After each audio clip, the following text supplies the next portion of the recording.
What's up, everybody? So the latest is, I'm going to make a separate video about this, but the Lomachenko fight last night, I'll just touch on that real quick. But listen to this.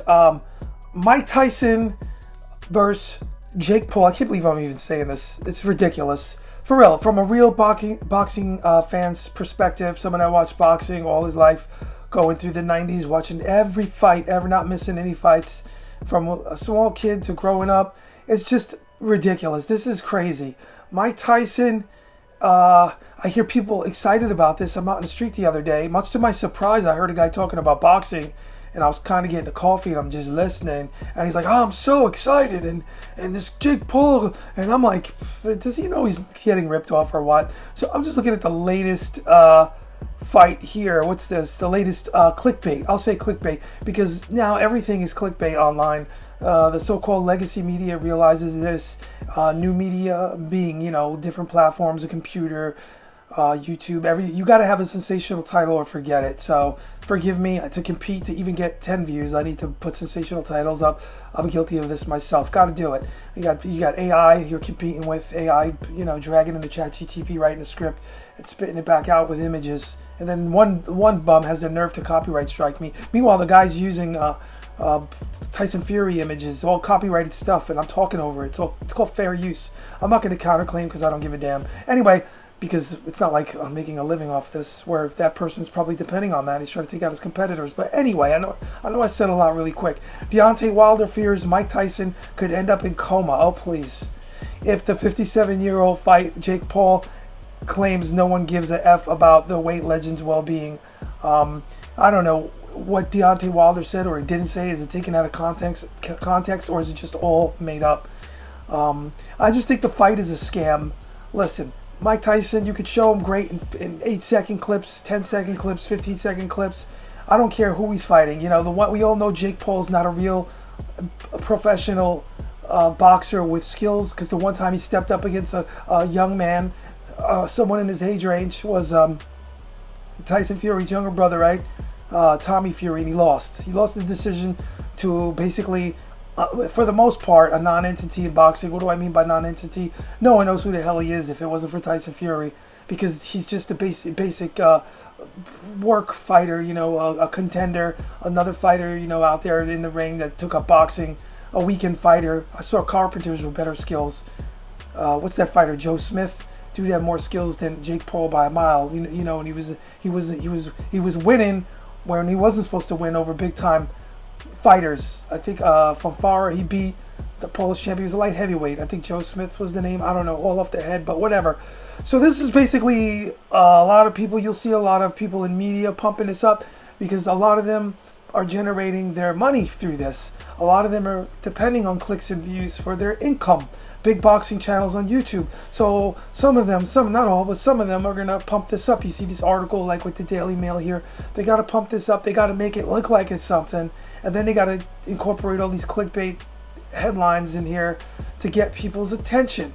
But the bottom line is, it's a joke of a fight. I think it's rigged. I think there's nothing real about it. And I don't think anyone's getting knocked out. I don't think anyone's getting knocked out unless you see like a Bruce Seldon. I don't know if you ever watched that fight on YouTube. Tyson throws a right hook, I think, or a left hook, whatever, over Bruce Seldon's head. Bruce Seldon goes down, he never gets hit, unless it's a planned knockout. A staged wrestling knockout where he's not really injured. One of them goes down. It's probably more lucrative for Jake Paul to take the dive over Tyson, because you can bring Tyson back against William Shatner, who's like 94 years old now. So anyway, I think this fight's a big joke. I don't take any of this seriously. I'm going through this. Unfortunately, some boxer, got injured. But I also want to talk about Tyson Fury. Looks good. I saw him. The fight with Usyk is going to be very interesting. Finally, a real fight in boxing we get to talk about. For once, I get to move on and talk about this. It feels so refreshing. This is a real fight. This is for one of the titles. In my mind, Tyson Fury was always the full champion. All these belts don't even count anymore. They're like, the last fight for all the titles 20 years ago or 25 years ago. Tyson Fury has the real belt. The man that beat the man that beat the man. You can trace the belt back. But they have all these other titles now. There's even an interim champion. What the heck? So annoying. Like, yo, for real, so annoying. Interim champions weren't around. If they were, I didn't know about it or pay attention to it 15 years ago, 20 years, not even 12 years ago. It became a thing. I think the first time I heard of it was, ironically, the UFC, because they used to keep one title per weight division in the UFC. I really like that. What's this interim title nonsense? This is all about money. The one thing about last night's fight, Mahoney, who was edged out by someone in a fight. I don't remember the guy's name. Sorry. I just remember Mahoney. But he was edged out by a really good Mexican fighter. I thought he lost, and he was saying boxing is corrupt, which is not a lie. It's not regulated, totally corrupt. But that was more of a sour grapes moment. Well, sore loser. Let's be straight. The dude lost. So anyway, I want to talk about also my disappointment in ESPN. I am canceling ESPN. I'm pulling the plug on most of this cable stuff, and I'm going to tell you why. I'm going to make a whole one-hour video about it. Nobody will probably watch it, but whatever. ESPN has the nerve, and they've been doing this for a while. The nerve. I'm paying for cable, a lot of money, all these channels. I got a straight-up ESPN, ESPN 1, 2. I'm watching this Lomachenko fight, and at the end of the fight, they go, oh, go over to the app but to see the post-fight interviews. It's that nice try. That's such a grift, because what they do is they tease it, and they want you to go to buy the app. Whoever made that decision up at ESPN, you suck. You stink. You're greedy. They're greedy. It's just so you could buy the app. And they've done this over and over. Oh, we're going to SportsCenter next. Throw it over to the app, the interview. One of the greatest things about boxing, one of the cherry on top was after a great fight, after a really good fight like the Lomachenko fight last night, the way he won was really good. He's just so good at 36. And then you want to enjoy the interview. But you got to go buy the app now to get the interview. So we live in this type of society right now. Well, new media platform landscape, if you will, where you got to get duped into going over somewhere else from the same company to now go double dip, triple dip. I got ESPN 1, I got ESPN 2, yet you want me to go over the damn app to watch the post-fight interview. I'm done. And you wonder why boxing is dying. And you wonder why a lot of these companies got to scramble and make more money and try to get other things going.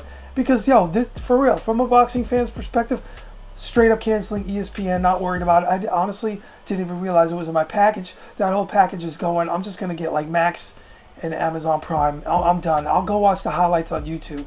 Seriously, this is how they do us, and they're going to feel it from, if enough people like me cancel their ESPN, it's things like that. It adds up. I want to see the post-fight interview, damn it. I watched the whole fight. I paid for the channel. I paid for the fight, and you don't get the interview. It's a part of the whole fight experience.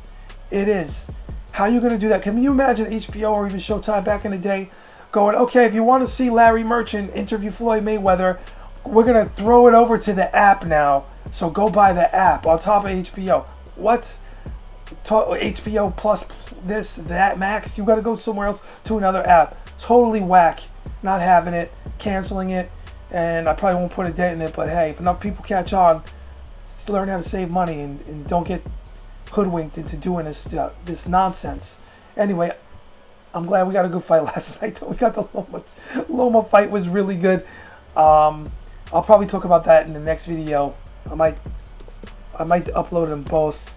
So Lomachenko last night, George Kambosos, who he had that one, they call him a one-hit wonder, Kambosos, right? Because he beat Lopez that one night, and it looks like that was at his best. For whatever reason, he won that night, and Loma at 36 looked pretty damn good.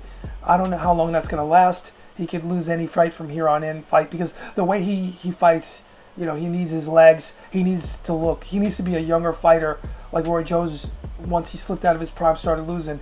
Loma needs all those tools, especially the footwork. That's his most important tool that sets everything else off in motion. But we'll talk about that in another video. I'm out.